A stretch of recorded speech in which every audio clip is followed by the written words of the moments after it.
शुरुआत होती है मुंबई से, जहां हमें देखने को मिलता है कि कैसे एक बवंडर तूफान सब कुछ उड़ा कर ले जा रहा है। उसी में एक लड़का है जो अपने कुत्ते को ढूंढ रहा है। वो उसका सबसे अच्छा दोस्त है, लेकिन जैसे हालात बन चुके हैं अब उसका मिलना मुश्किल है। सब कुछ खत्म हो गया है एक ही झटके में। इससे भी भयानक और खौफनाक मौतें तो ब्राजील के लोगों ने सहन करी।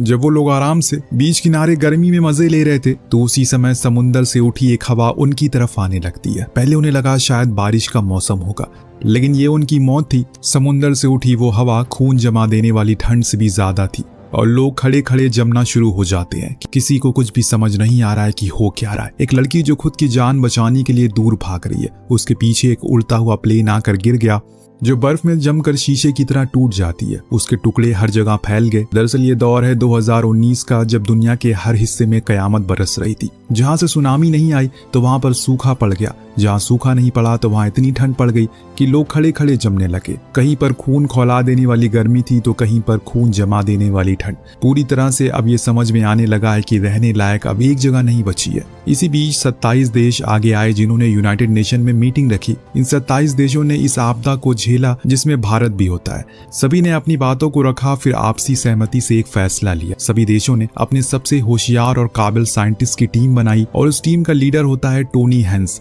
इन लोगों ने मिलकर एक फैसला लिया, वो एक ऐसी चीज बनाएंगे जो इन सभी आपदाओं को आने से रोकेगी। ये आविष्कार किसी चमत्कार से कम नहीं था। दरअसल ये एक सैटेलाइट थी जो इन 27 देशों ने मिलकर बनाई थी।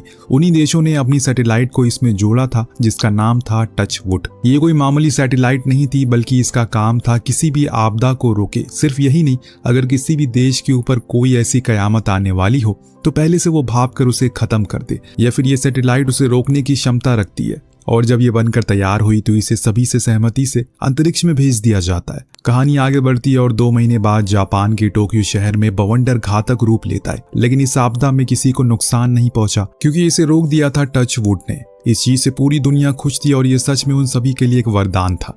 जहां पूरी दुनिया खुश थी तो वहां अमेरिका इस चीज से गुस्सा था, क्योंकि टोनी ने बिना डिपार्टमेंट से पूछे टचवुड को एक्टिवेट कर दिया था, जैसे कि सारा क्रेडिट उसे चला जाता और कोई भी अमेरिका की तारीफ नहीं कर रहा था। इसीलिए आज उसे एक मीटिंग के लिए बुलाया गया, जहां पर काफी नामी अधिकारी मौजूद थे। टोनी जब अंदर पहुंचा तो वहां पर कमेटी बैठी थी जिसके कंट्रोल में ये सैटेलाइट आती है।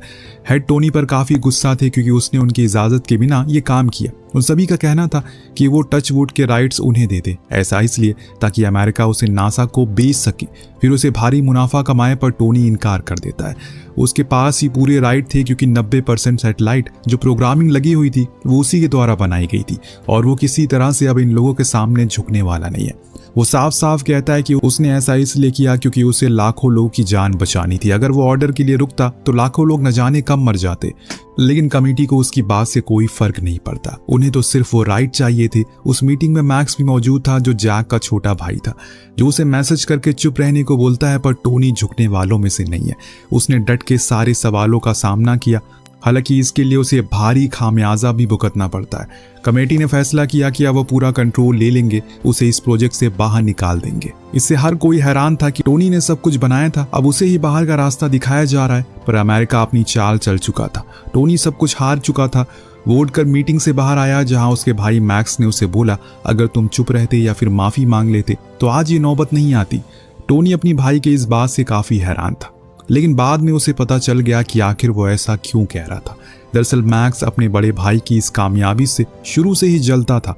वो नहीं चाहता था कि उसका बड़ा भाई उसकी पोस्ट पर हो, एक ऊंची पोस्ट पर हो। इसीलिए उसने सेक्रेटरी और गवर्नमेंट दोनों इन लोगों को टोनी के बारे में भड़काया और उनके कान भर दिए, जिसके कारण उन्होंने गुस्से में आकर यह फैसला लिया और बाद में अब उसे ही टोनी की पोस्ट दे दी। जब टोनी ने यह जाना तो उसके पैरों के नीचे से जमीन खिसक गई। अब वो उसे मार भी तो नहीं सकता, वो भाई है उसका। इसी तरह से 3 साल बीत जाते हैं। कोई बवंडर, कोई सुनामी, कोई भूकंप, कुछ नहीं आया, जिससे इंसानों को एहसास हो गया कि पृथ्वी अब हील हो चुकी है। उन्होंने जो कदम उठाया था वो सब कारगर साबित हो गए। लेकिन एक दिन कुछ बहुत ही अजीब हुआ जो सभी के समझ से परे था। यूनाइटेड नेशन की टीम को काबुल के एक गांव से खबर मिली, वहां कुछ हुआ है। पूरी टीम वहां पहुंची। अफगानिस्तान के तपते रेगिस्तान को पार करके ये लोग उस गांव में पहुंचे जहां का तापमान 50 डिग्री होना चाहिए था, लेकिन अभी वहां माइनस में तापमान है। जी हाँ, पूरे गांव के ऊपर बर्फ की बारिश हुई, जिससे जो जहां खड़ा था वहीं जम चुका है। लोगों की खड़े खड़े मौत हो गई। कैप्टन इस मंजर को देखकर हैरान थे। भला ये कैसे मुमकिन हो सकता है? आसपास सोल्जर ने जब छानबीन की तो पता चला कि ये कल रात ही हुआ है क्योंकि बर्फ अभी ताज़ी थी। फौरन प्रेसिडेंट को वीडियो बनाकर भेज दी गई। जब कैबिनेट ने इस वीडियो को देखा तो उनके भी होश उड़ गए। उन्हें लगा शायद सैटेलाइट में किसी तरह की कोई गड़बड़ी आ गई है जिसकी वजह से वो काम नहीं कर सकी। अमेरिका के ऊपर अब सभी की नजरें हैं क्योंकि वो ही इस सैटेलाइट के मालिक हैं। मैक्स बोला कि हमें किसी को जल्द से जल्द स्पेस में भेजना चाहिए ताकि वो गड़बड़ी को ठीक कर सके, पर सेक्रेटरी ने उसकी बात को काट दिया और बोला कि ये सिर्फ जैक ही कर सकता है। उसे इस सैटेलाइट के बारे में सारी जानकारी है, वो ही इसे ठीक कर पाएगा। लेकिन खुद सरकार ने उसे निकाला था तो वो उसे वापस कैसे लाएंगे। मैक्स इस चीज की जिम्मेदारी लेता है और वादा करता है कि वो किसी भी कीमत पर उसे वापस लेकर आएगा। बाद में हम देखते हैं कि वो अपने भाई से मिलने गया।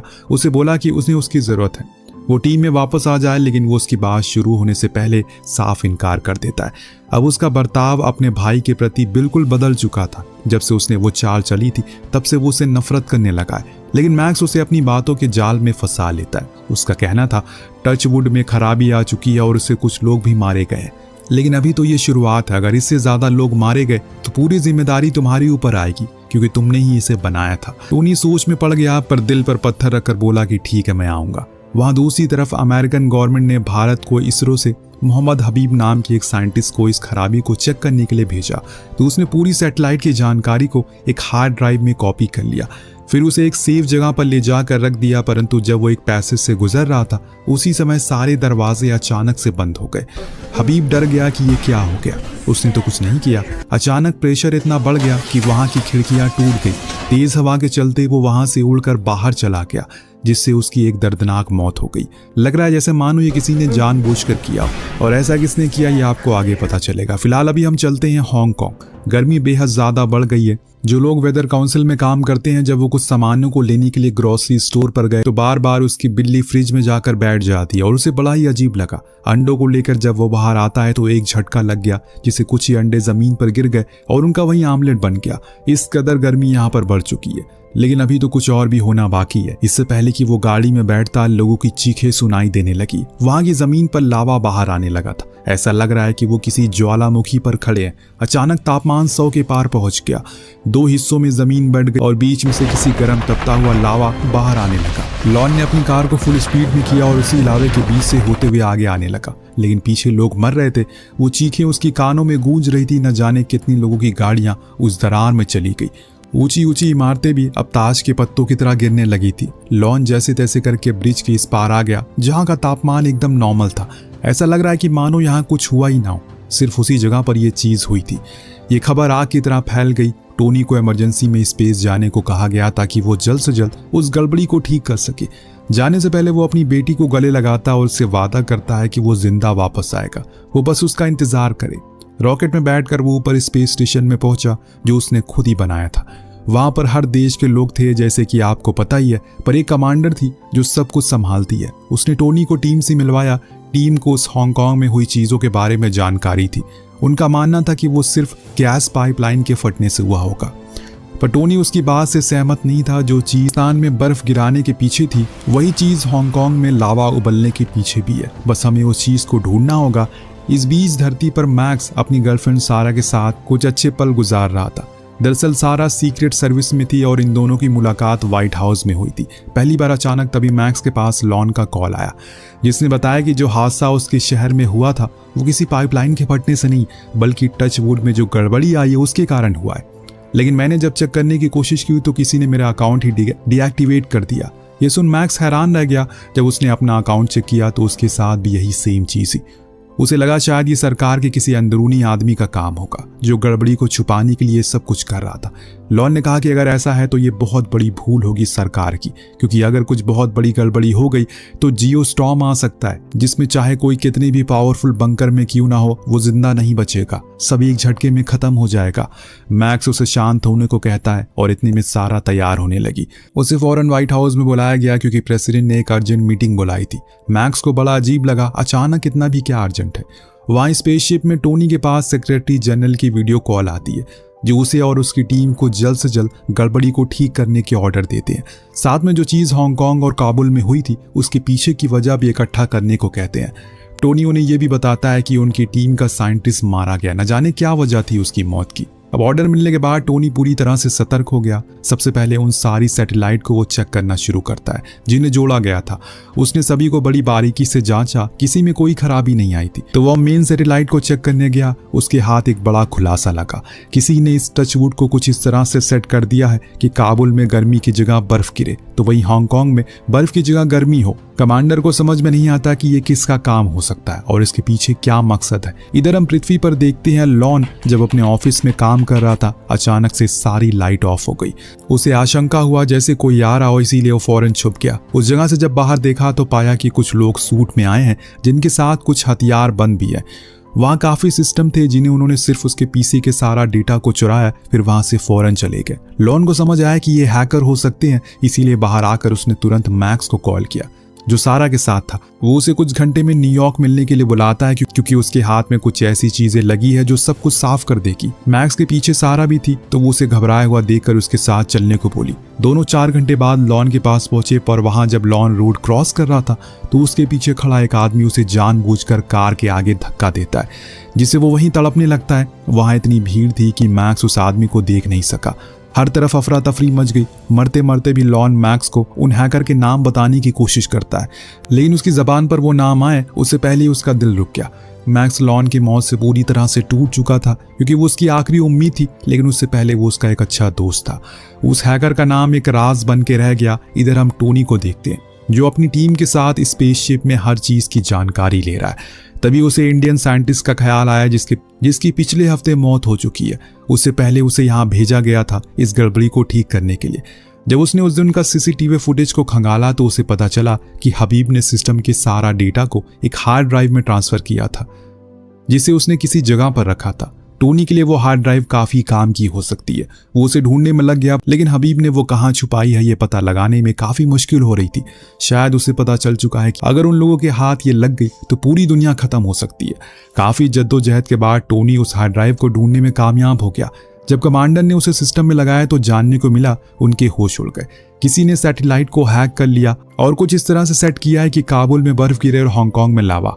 ऐसे ही बाकी देशों में भी होगा। जो चीज वहां मुमकिन नहीं है वहां वही चीज होगी। यहाँ तक कि उसने सभी अकाउंट को भी बंद कर दिया है जिन लोगों के पास इसका एक्सेस था।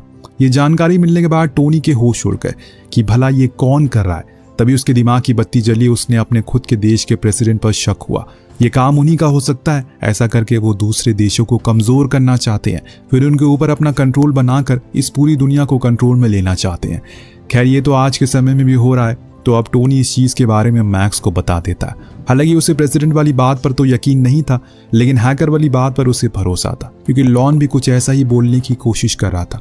वो अपनी एक खास मित्र के पास पहुंचा जो एक काबिल हैकर थी। अब मैक्स ने उसे अपना अकाउंट जो फिलहाल उसके कंट्रोल में नहीं था, लेकिन जितनी भी चीजें उसके एक्सेस में थी उसे देखने के बाद वो साफ साफ कह देती है हाँ पूरे टचवुड को हैक कर लिया गया है। किसी ने इसके अंदर एक खास किस्म का वायरस डाला है जिसे अब सॉल्व कर पाना बेहद मुश्किल होगा। हो सकता है कि अब बहुत देर हो जाए। लड़की ने बताया कि ये किसी पॉलिटिकल पावर का हाथ है क्योंकि ये काम आम इंसान तो कभी नहीं कर पाएगा। मैक्स को ये समझने में देर नहीं लगती कि जिस चीज को किसी समय में इंसानों को बचाने के लिए बनाया गया था वो अब एक भयानक हथियार में तब्दील हो चुकी है। टोनी ने जो कुछ भी कहा था सब कुछ सच निकला। वहाँ टोनी के लिए मुश्किलें बढ़ती जा रही है क्योंकि अभी उसके पास एक नोटिफिकेशन आई है जिससे पता चला है कि अब टचवुड के ऊपर कंट्रोल उसका खत्म हो चुका है। यहाँ तक कि जो उसमें 27,000 छोटी छोटी मिसाइल लगी है उसे भी वो कंट्रोल नहीं कर सकता। मतलब अब साफ है तबाही आने वाली है और जल्दी ही आने वाली है। टोनी ने फौरन मैक्स को वीडियो कॉल करी और सारी चीजें समझाने की कोशिश करी। वो साफ कहता है कि इसका अभी सिर्फ एक ही उपाय है, उसे इस पूरे टचवुड को रीसेट करना पड़ेगा। ये मुमकिन ही नहीं है क्योंकि इसके लिए उसे प्रेसिडेंट की 10 उंगलियों के प्रिंट चाहिए और रेटिना स्कैन भी चाहिए।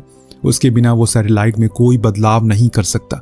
पर टोनी ने बताया कि अभी तो ये मुमकिन नहीं है क्योंकि प्रेसिडेंट दौरे पर गए हैं। और जब उसने कहा कि टोनी को पूरा यकीन हो गया इसके पीछे प्रेसिडेंट का ही हाथ है क्योंकि ऐसे समय पर उन्हें कौन से देश के दौरे पर जाने की जरूरत पड़ गई जब सभी देश खुद अपनी चीजों से परेशान है। टोनी मैक्स का साथ देने को राजी हो जाता है। वो प्रेसिडेंट की हर छोटी छोटी चीजों पर नजर रखने लगता है। उसने सारा से भी मदद मांगने की कोशिश करी, लेकिन वो ये कहकर इनकार करती है कि इसे उसके भाई पर जरा भी भरोसा नहीं है। वो उसके लिए अपनी नौकरी दांव पर नहीं लगाएगी। स्पेसशिप में अब माहौल बहुत ज्यादा गंभीर हो चुका है क्योंकि एक के बाद एक अलर्ट आने लगे थे और सबसे पहला अलर्ट जो हमने देखा वो था रियो डी जनेरियो। यानी कि ब्राजील, जहां लोग आराम से सनबाथ ले रहे थे कि तभी उनके सामने समुद्र पर एक ठंडी हवा का झोंका आया। ये हवा इस कदर ठंडी थी, जो लोग इसकी चपेट में आए वो सब मारे गए। तो वहीं एक तरफ मैक जो अब सीधा फ्लोरिडा पहुंचा, जहां प्रेसिडेंट की इलेक्शन स्पीच थी। हजारों की तादाद में लोग वहां मौजूद थे, सारा भी वहां थी। अब मैक्स ने सेक्रेटरी को पकड़ा और उसे विस्तार में बताया कि अब टच वुड कोई वरदान नहीं बल्कि एक हथियार बन चुका है। हमने उसे ऊपर सारा कंट्रोल खो दिया है, पूरी दुनिया के ऊपर तबाही का खतरा है, जल्दी सब कुछ खत्म हो जाएगा। सेक्रेटरी को उसकी बातों पर यकीन नहीं था, लेकिन जब मैक्स ने सारा डेटा दिखाया तो उसके होश उड़ गए, उसके चेहरे के हाव भाव बदल गए। उसने ये तक कह दिया कि ये सब अनजान ने नहीं बल्कि जानबूझकर किया जा रहा है, इसके पीछे किसी बड़ी पॉलिटिकल पावर का हाथ है। सेक्रेटरी ने हैरानी से पूछा कि आखिर तुमने ये सब कैसे पता चला। उसकी ये बोलने की देरी थी कि तब तक मैं समझ चुका है कि ये ही लोग इन सब चीजों के पीछे हैं, और खुद सेक्रेटरी भी समझ चुका था कि अब मैक्स उनके लिए बहुत बड़ी परेशानी बन चुका है। उसे रास्ते से हटाना होगा और इसीलिए वो उसे बातों में उलझा कर एक कमरे में ले गया। अब तक मैक्स भी समझ चुका था वो लोग उसे मार देंगे, इसलिए उसने बड़ी चालाकी से खुद के रूम में बंद कर लिया। सेक्रेटरी उस पर गोली मारता है, लेकिन वो रूम से तब तक बाहर आ चुका था जब तक वो खुद थक कर वहां से चला ना गया। तो इधर सारा के पास मैक्स पहुंचा और उसे सारी सच बताई। कहा कि ये जो कुछ भी हो रहा है उसके पीछे प्रेसिडेंट नहीं, उनका सबसे करीबी आदमी है जो कि है सेक्रेटरी। वो किसी भी तरह करके प्रेसिडेंट को मारकर खुद उनकी कुर्सी पर बैठना चाहता है। अब सारा को यकीन हो जाता है, इसीलिए वो जाकर उस हॉल में हवाई फायरिंग करती है, जिससे कि पल भर में वहां का माहौल बदल गया। वो एक सीक्रेट सर्विस की ऊंची पोस्ट पर थी, इसीलिए उसकी सारी जिम्मेदारी थी प्रेसिडेंट की सेफ्टी। वो उन्हें वहां से बाहर निकालकर पार्किंग में खड़ी एक टैक्सी में बैठा देती है। उनके साथ मैक्स भी था। रास्ते में वो प्रेसिडेंट को सब कुछ बता देता है, जो जानकर वो खुद हैरान थे। इस बीच मौसम अब बड़ी तेजी से बदलने लगता है। आसमान में बिजलियां कड़क रही थी, जो इस बात का संकेत थी अब जियो स्टॉर्म आने वाला है, जो सब कुछ तबाह कर देगा। जब डेकॉन को पता चला कि मैक्स और सारा को लेकर भाग गया तो उनका पीछा वो अपने आदमियों को लगा देता है। इधर टोनी मेन सैटेलाइट पर मौजूद जितने भी लोग होते हैं उन्हें जल्दी से दूसरी सैटेलाइट पर जाने को बोलता है, क्योंकि टचवुड अब किसी भी समय फट सकती है, क्योंकि उसने ऑटो जनरेट कर दिया है। तो अगर जियोस्टॉर्म जैसी कोई चीज आएगी तो टचवुड खुद ब खुद फट जाएगी। इस हलचल के दौरान उसे पता चल जाता है कि ये वायरस किसने डाला। ये काम इसी स्पेसशिप में मौजूद एक इजराइल साइंटिस्ट का था, जिसको डेकॉन ने $4 बिलियन दिए थे। ये काम करके तो टोनी फौरन उसके पास पहुंचा। उसे पता चल गया इसे सच पता है, इसीलिए उसने उसके ऊपर बंदूक तान दी।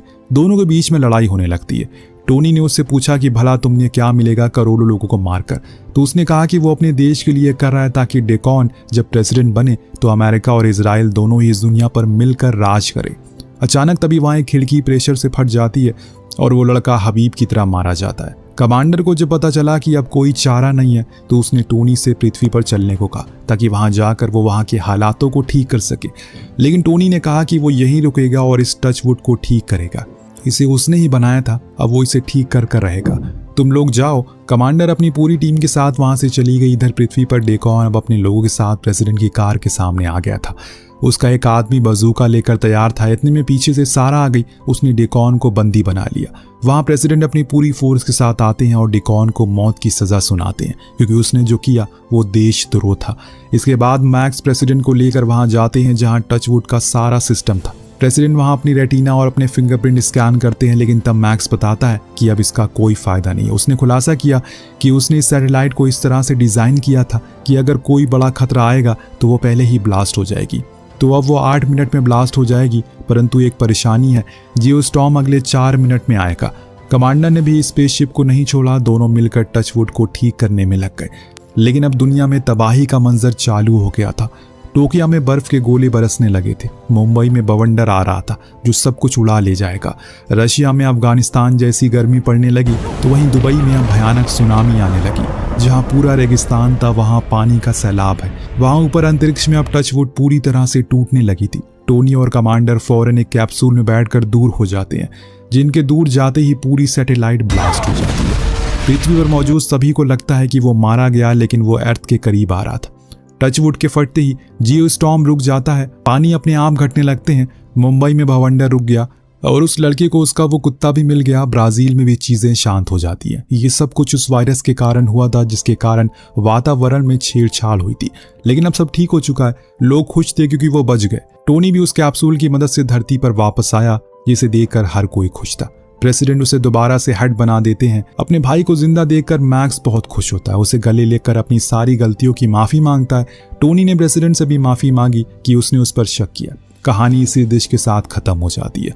दोस्तों, आज नहीं तो कल कभी न कभी कयामत आएगी और तब ना ही इसे अमेरिका रोक पाएगा और ना ही भारत। चाहे कितनी भी ताकतवर इंसान क्यों ना हो, मौत उसके दरवाजे पर दस्तक जरूर देगी। तब तक के लिए अपने कर्मों को सुधारना है ताकि मरने के बाद ज्यादा तकलीफ ना हो आपको।